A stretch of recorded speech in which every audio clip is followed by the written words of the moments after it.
In 2017, PricewaterhouseCoopers released a report which predicted that by 2050, Indonesia would be the world's fourth largest economy, behind only China, India, and the US. 6 years have passed, and Jakarta appears to be on track to meet these expectations. In 2022, Indonesia achieved its highest GDP growth in the last 9 years. The economy grew by 5.3%.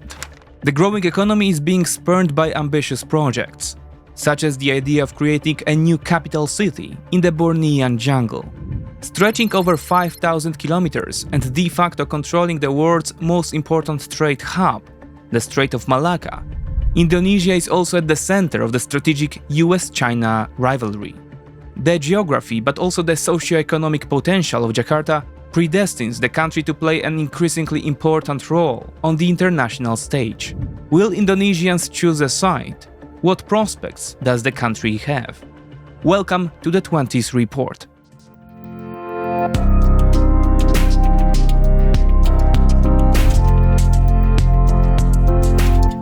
If you appreciate the video, consider leaving a like to help boost the algorithm. Indonesia, located in the heart of Southeast Asia, is the largest archipelagic state in the world. It comprises more than 17,000 islands. If the largest of these, Sumatra, New Guinea or Kalimantan, which is the Indonesian part of Borneo, were located in Europe, they would be among the continent's largest countries.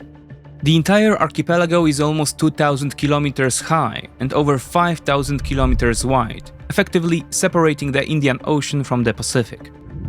The multitude of Indonesian islets, which were only formed after the Ice Age, resulted in the development of hundreds of indigenous ethnic and linguistic groups. Over time, having mastered sea travel, the archipelago became an important trading post. This included Muslim merchants from India, China, and Persia, who brought Islam to the islands.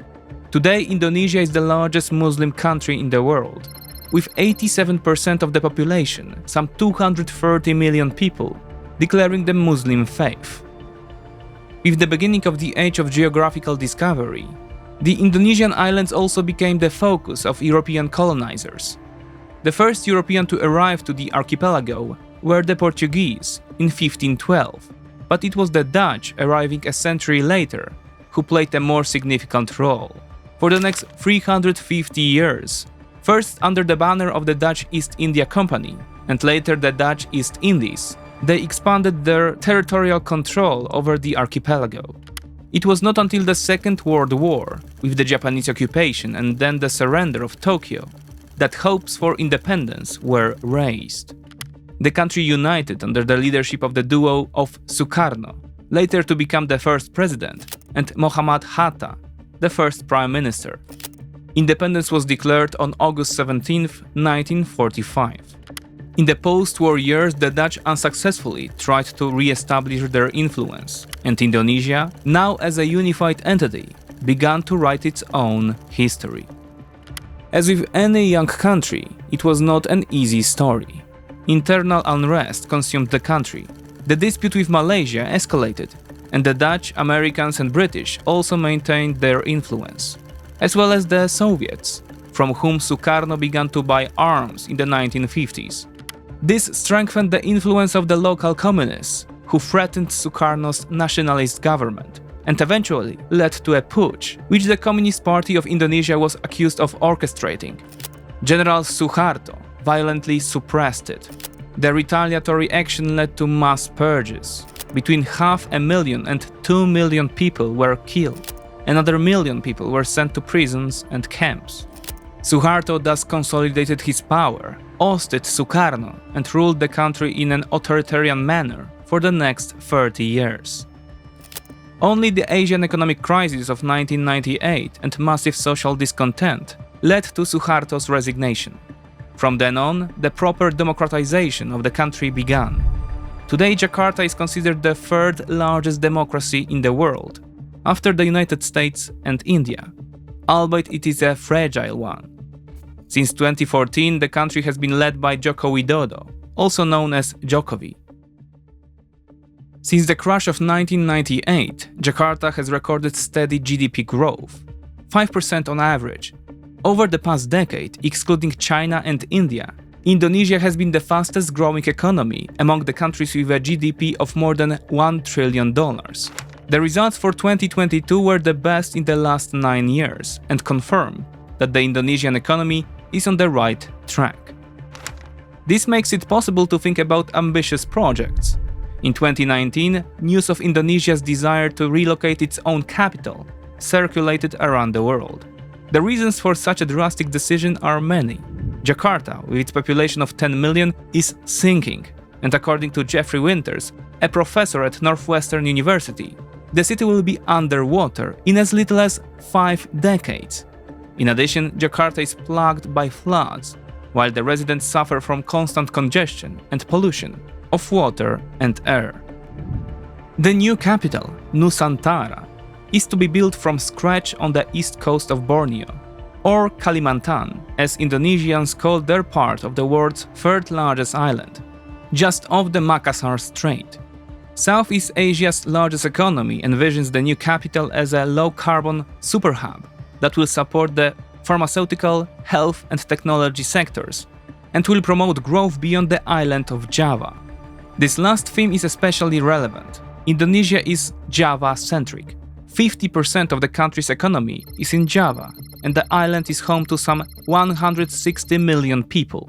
Kalimantan, despite being 4 times larger, is home to only 14 million people.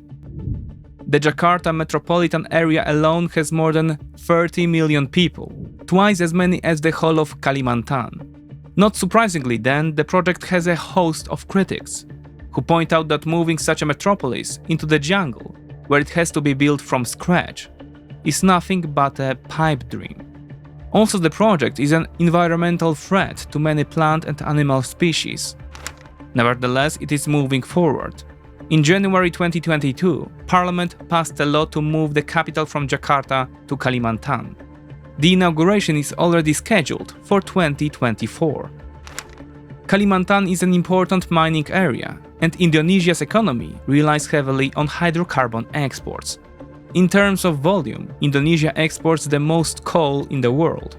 Natural gas deposits are also sizable, estimated at 13th in the world, and more importantly, the second in Asia. However, the jewel in Jakarta's crown is nickel. Indonesia has the largest nickel reserves in the world, 22% of global deposits. Nickel is a crucial element for, among other things, the production of batteries in the auto industry, making Indonesia a key player in the automotive revolution. Unsurprisingly, Jakarta used to be a vital exporter of the metal, but is no longer. The government sensed its strong position in the niche and banned nickel exports in 2020. The aim was clear: to force foreign companies that could not afford to give up Indonesian nickel to process the metal locally and thus invest. So far, this has succeeded in securing $20 billion of investment in the country. Still, what works in one case is not necessarily a good solution in another. In addition to nickel, Indonesia is an essential producer of bauxite, copper and tin. Encouraged by the success of its nickel protectionist policy, the Widodo government is planning similar measures for other raw materials. The problem is that Jakarta's global market position for bauxite, tin and copper is much weaker than for nickel, and so an export ban could be counterproductive. The World Bank highlights a similar problem. Indonesia is the 4th most populous country in the world, the 16th largest economy, yet only the 25th largest in terms of exports. In other words, Jakarta is closed to the world. Considerable barriers and trade tariffs are holding back the country's internal development. Protectionist policies have proved effective in the case of nickel, but for the rest, they are more of an obstruction than a protection. Now a quick ad break. Today's episode is brought to you by Speakly. Speakly is a language learning application that allows you to learn in a whole new way. Research conducted by Speakly's founders led to a system in which you learn only the key words and sentences necessary to communicate in a given language. Thanks to this, you can get solid communication skills in just 3 to 4 months, practicing only 30 minutes a day. Exercises include learning new words, pronunciation, writing, listening, and even music recommendations in the desired language. Interestingly, you can choose which type of exercise you want to focus on and which suits you best. Currently, thanks to Speakly, you can learn Spanish, French, German, Estonian, Russian, Italian, and Finnish. All this is available via Android or iOS app. The beginning of the year is a great time to start learning at full steam, and Speakly can help you with this. If you want to see how Speakly works, you will get the first 7 days of learning for free, while opting for the yearly plan will give you a 60% discount. Try it out using the link in the description. This peculiar distrust of Jakarta is also very evident on the international stage. The country occupies a central location in a place that is increasingly becoming the gravitational center of the world. In its vicinity are India, China, Australia, and across the Pacific Ocean, the United States. Also substantial are a number of smaller but important countries, such as Vietnam, the Philippines, Malaysia, and Singapore.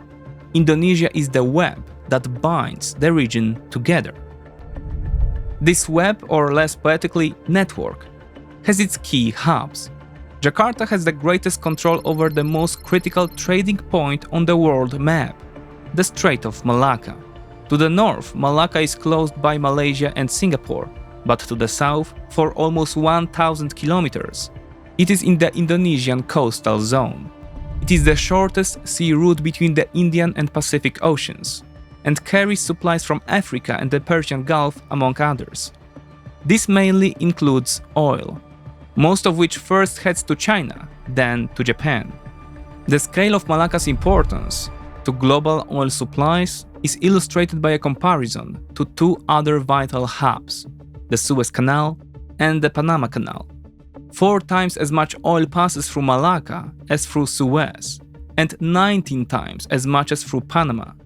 In total, the strait is estimated to account for 60 to 70% of all world maritime trade, and thus represent fundamental importance for the largest global exporter, China, and because of this dependence, also for Beijing's greatest rival, the USA. Almost every wargame that simulates a conflict between Beijing and Washington assumes a blockade of Malacca by the Americans. Moreover, the entire archipelago would most likely be the focus of the American Navy's attention. In addition to Malacca, the Sunda and Makassar Straits, among others, would also be blocked. Thus, whether it wants it or not, Jakarta would once again find itself in the spotlight of the great powers. Realizing the importance of its own position, as well as the strained relations between China and America, Indonesia seeks a solution in neutrality or non-alignment with either side. This is by no means new, for back in the days of the First Cold War, on the back of the 1955 Bandung Conference in Java, Sukarno ruled Indonesia also followed a policy of non-alignment. This attitude corresponds well with the public sentiment. Research by Australia's Lowy Institute shows that as many as 84% of residents believe Indonesia should remain neutral in the event of any US-China conflict. Only 4% think Jakarta should support the US in a potential war, and only 1% think Indonesia should side with China. Similar parity can be seen in concerns about dominance. 49% of respondents thought China will be a threat over the next decade, and slightly fewer, 43%, said the same about the United States. Overall, confidence in Washington is slightly higher, but the distrust of both superpowers dominates. So it seems that Widodo's Indonesia of 2023 is taking the same path as Sukarno's post-war Indonesia. But this time, it seems to be even more difficult. During the Cold War between Moscow and Washington, Jakarta was on the periphery of the system. Today, at least geographically, it is at its core. And one key player, the People's Republic of China, is right next door. What does Jakarta do in such a situation? Firstly, it seeks refuge under a larger umbrella. For Indonesia, that is ASEAN, a political and economic union of 10 Southeast Asian countries. Widodo is aware of Indonesia's importance, But that importance emanates more from geography than hard macroeconomic numbers. While Indonesia adds the 10 ASEAN economies to its weight, it remains by far the largest, but it uses the group as a kind of buffer and multiplier of strategic importance. As Ivan Laxmana of the University of Singapore writes in Foreign Policy, quote, "Coordination among ASEAN members has helped Indonesia deny hegemony in Southeast Asia to any great power during and after much of the Cold War. This was largely done by enmeshing the United States and China into ASEAN's web of regional institutions." Unquote. However, according to the Lee Kuan Yew University analyst, this policy is out of step with the challenges of the modern world. Indonesia does not want big powers to decide for it. Meanwhile, Indonesian policymakers believe that their country is a great nation and a regional leader.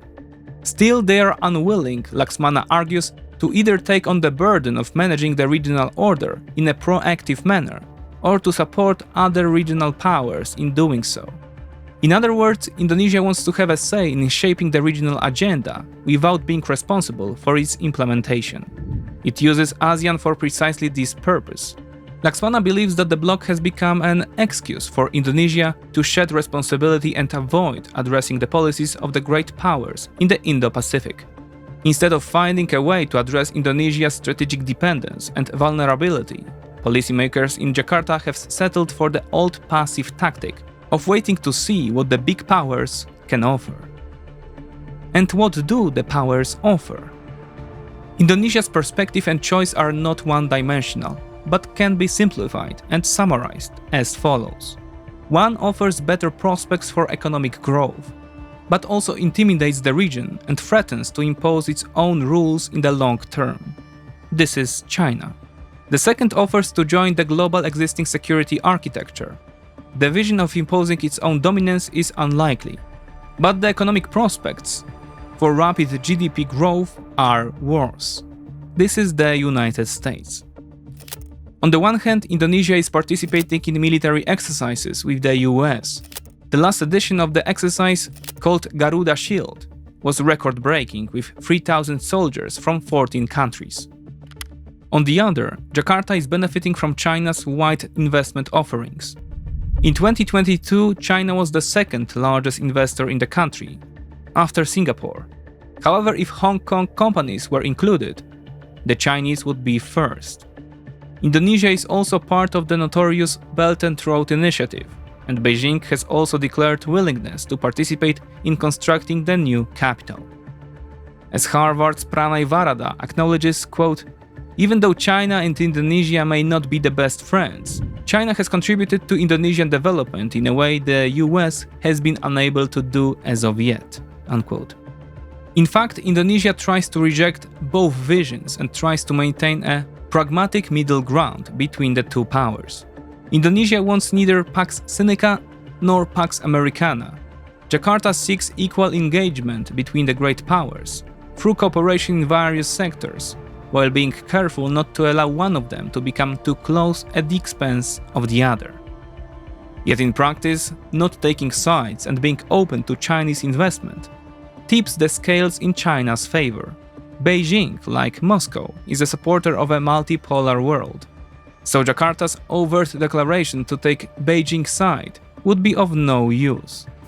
In contrast, the increase in interaction between the Chinese Communist Party and the main Indonesian political parties, as well as Indonesian oligarchs, is leading to closer cooperation with the Chinese at the highest level of government. These interdependencies, in the event of Beijing's deep participation in the construction of Nusantara, the new capital, will only grow.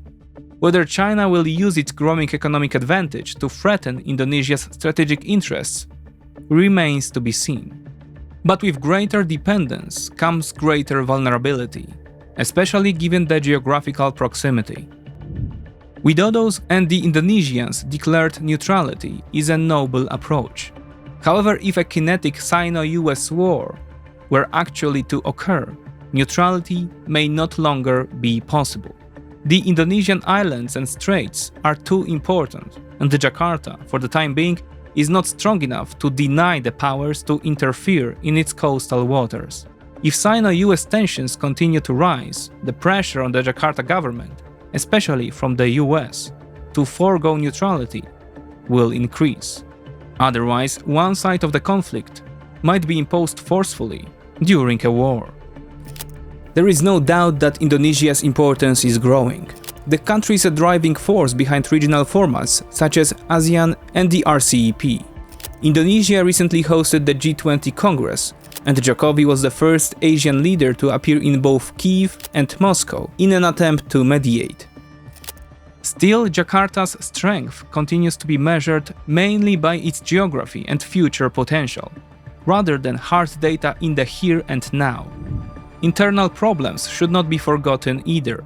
Fragile institutions, high levels of economic inequality, and uneven democratic and economic progress provide a shaky foundation on which Indonesian ambitions rest. Nevertheless, if these problems are systematically addressed, the country remains on a more democratic path, and the region does not descend into a hot war. There is a good chance that PwC's predictions regarding Indonesia's prospects in 2050 will become a reality. Recently, I had a meeting with a YouTube analyst, and she suggested that if I want the channel to grow, I should ask our audience for feedback to help boost the algorithm. So if you liked this material, please press the thumbs up button or write a comment. You may also consider supporting us on Patreon.